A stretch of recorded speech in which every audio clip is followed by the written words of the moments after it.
That's what the bill was doing, Mr. Speaker. Mr. Speaker, I was asking myself again a question. If this bill has decided to tax everything under the sun, from bread to tires of mukokoteni, of piki-piki, boda-bodas, wheelbarrows, even wheelchairs of disabled people. Mr. Speaker, I was asking myself, in the next financial year that is just 8 months to come, what will they tax now? Because you have taxed basically everything. What are you going to tax next? I thought the next taxation is going to be the oxygen now that we are taking. Yes, order, Junet. Yes, Lelmengit. What's your point of order and what standing order? I'm standing under the standing order number 91, Yes. Mr. Speaker.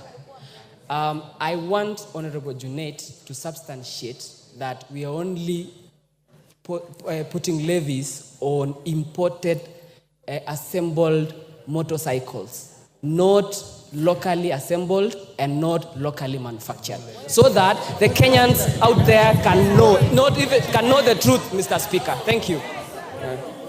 Mr. Speaker, I have not even spoken about that. Me, I spoke about rubber. I did not talk about assembled, disabled, and non-assembled. I have not talked about that. You must be in a different house than me. You must be in Wasingishu County Assembly or something, Mr. Speaker. Mr. Speaker, to proceed with my point of argument, Mr. Speaker, if this bill was done the way it was done, without the input of serious government technocrats, Mr. Speaker, then it has proved to me that this government lacks technocrats. What it has also come to prove is that when we were campaigning, this government said they have a plan. And they put everything that is flowery, that is good in that plan. But I can see now what is happening in this country is to govern this country without a plan. Because there is no plan that can recommend this kind of finance bill, Mr. Speaker, on earth.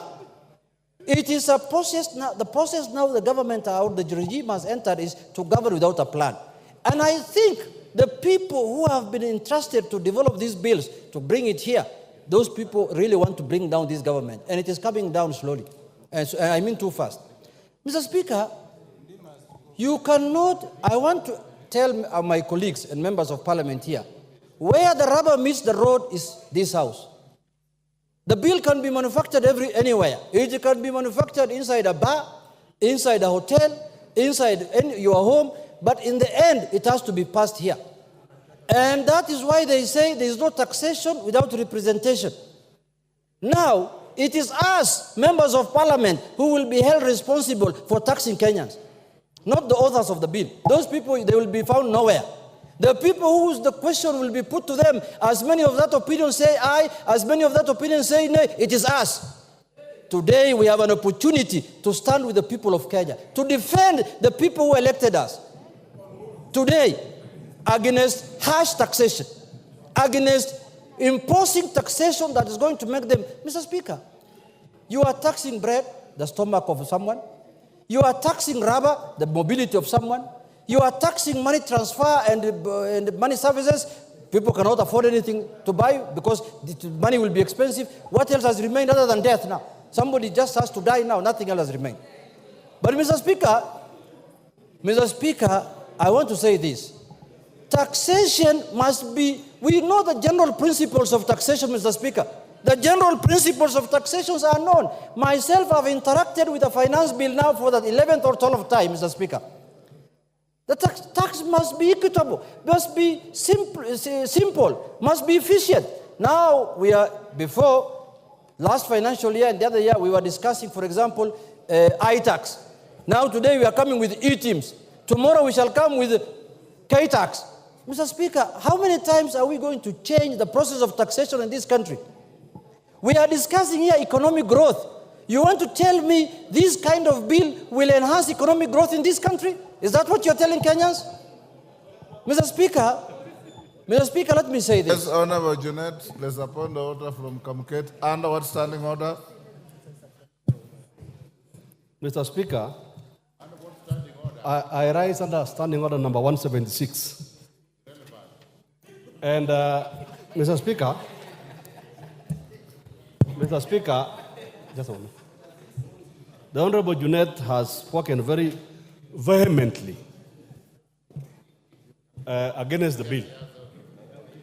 He has powers under Standing Order number 176. I have read the report of the committee, and there is no dissenting opinion. The members from the minority side have supported this bill. His own members that he, as the minority whip, has nominated to the finance committee. If he is true to his word, can I challenge him, Mr. Speaker, to exercise his powers under Standing Order number 176 to de-whip those members? Junet. Mr. Speaker, you see, we are now on the plenary of the House. We are not in a finance committee. And the decision of the bill will be made on the floor of this House, not in the committee. But I know where Honorable Kamket is coming from. I know when you collect cattle, you share with everyone. But now this is different, Mr. Speaker. We are in a different scenario. Now we are in the floor of the House, Mr. Speaker. We are not dealing with cattle. But having said, Mr. Speaker, you know, when you are interrupted like this, you lose your thought process, Mr. Speaker. But let me come back to what I was saying. Mr. Speaker, this bill, I can see the committee in their own wisdom have proposed certain changes. That's a step in the right direction, but that's not enough. That is not enough. Because there are more other things that we need to deal with, and we need to bring amendment on them or shoot down the bill in its entirety, in totality.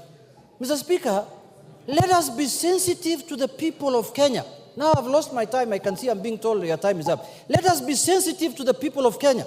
Because it is the ordinary person who's paying for what we are processing here. It's not us, Mr. Speaker. Mr. Speaker, if we are going to make life difficult, for example, Mr. Speaker, last year we passed a finance bill here, which is a Finance Act of 2023. How much money have we